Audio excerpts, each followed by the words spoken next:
नागा साधुओं को ठंड क्यों नहीं लगती? क्यों कड़ाके की ठंड में रहते हैं नंगे बदन? नागा साधुओं का कड़ाके की ठंड में भी नंगे रहने का रहस्य काफ़ी रोचक और गहरा है। ये शारीरिक सहनशक्ति से कहीं ज़्यादा है। क्या इसमें उस राख का ज़्यादा राज है जो नागा बाबा अपने बदन पर लपेटते हैं, या कोई और बात? जानते हैं उन बातों को जिनके जरिए नागा बाबा लोगों को कड़ाके की ठंड में भी ठंड नहीं लगी। कठोर तपस्या और साधना। नागा साधु लंबे समय तक कठोर तपस्या करते हैं, जिससे उनका शरीर कठोर परिस्थितियों में ढल जाता है। नियमित ध्यान और योग अभ्यास से वे अपने शरीर और मन को नियंत्रण पा लेते हैं।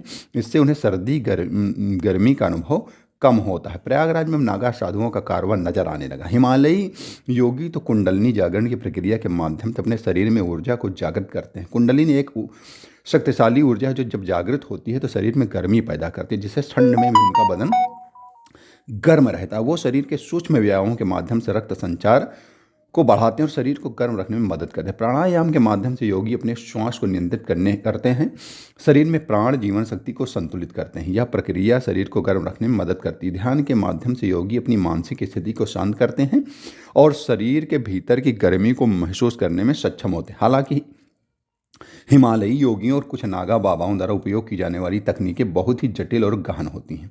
आपको बताएंगे कि भस्म का महत्व क्या है। अब आइए जानते हैं, भस्म यानी राख की बात करते हैं। अब क्या आपको शरीर पर मलने से वाकई ठंड नहीं लगती? बहुत नागा बाबाओं ने इंटरव्यू में कहा है कि राख शरीर की राख मलने के बाद वह ठंड को दूर भगा देते हैं। शरीर पर लगाई राख एक तरह से इंसुलेटर का काम करती है, शरीर को गर्म और सर्दी दोनों से बचाती। इसका धार्मिक महत्व भी है। भस्म को पवित्र माना जाता है। साधुओं को नकारात्मक ऊर्जा से भी बचाती। खान पान और जीवन शैली।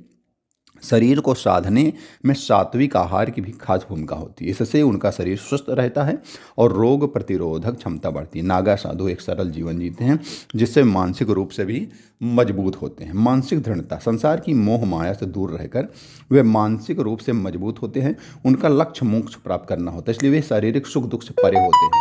वो अपने शरीर में बाहरी तौर पर न तो ठंड का अनुभव करते हैं और न ही गर्मी का।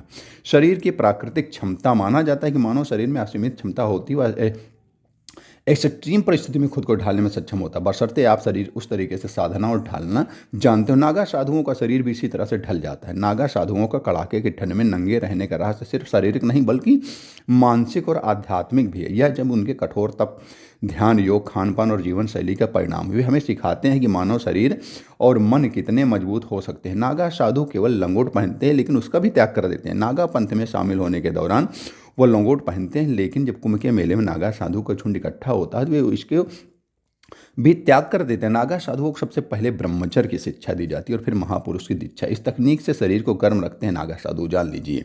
अग्नि साधना। कुछ योगी अग्नि साधना करते हैं, जिसमें वे अग्नि तत्व को अपने शरीर में एकत्रित करते हैं और शरीर को गर्म करते हैं। नाड़ी शोधन। नाड़ी शोधन प्राणायाम के माध्यम से शरीर में वायु को संतुलित किया जाता है, जिससे शरीर गर्म रखा रहता है। मंत्र जाप। कुछ मंत्रों का जाप करने से भी शरीर में ऊर्जा पैदा होती है, सकारात्मक ऊर्जा आती है और आध्यात्मिक शक्तियों के बल पर भी शरीर गर्म रहता है। हमें ठंडी और सर्दी का एहसास नहीं होता। जब एक जीवित शरीर को जलाया जाता है तो अधिकांश कार्बनिक पदार्थ जलकर राख में बदल जाते हैं। राख में मुख्य रूप से खनिज लवण होते हैं जो शरीर में मौजूद होते हैं। उनमें से कैल्शियम, फास्फोरस, पोटेशियम आदि प्रमुख हैं। अघोरी और नागा बाबाओं के शव की चिता से निकली राख को अपने शरीर पर लपेटने के पीछे कई धार्मिक और सांस्कृतिक कारण बतलाए जाते हैं। ये कारण अक्सर रहस्यमय और प्रतीकात्मक होते हैं। कुछ मान्यताओं के अनुसार शव की राख में कुछ ऐसे तत्व होते हैं जो रोग प्रतिरोधक क्षमता को बढ़ाते हैं। कुछ का मानना है कि शव की राख शरीर के तापमान को नियंत्रित करने में भी मदद करती है। अघोरी बाबाओं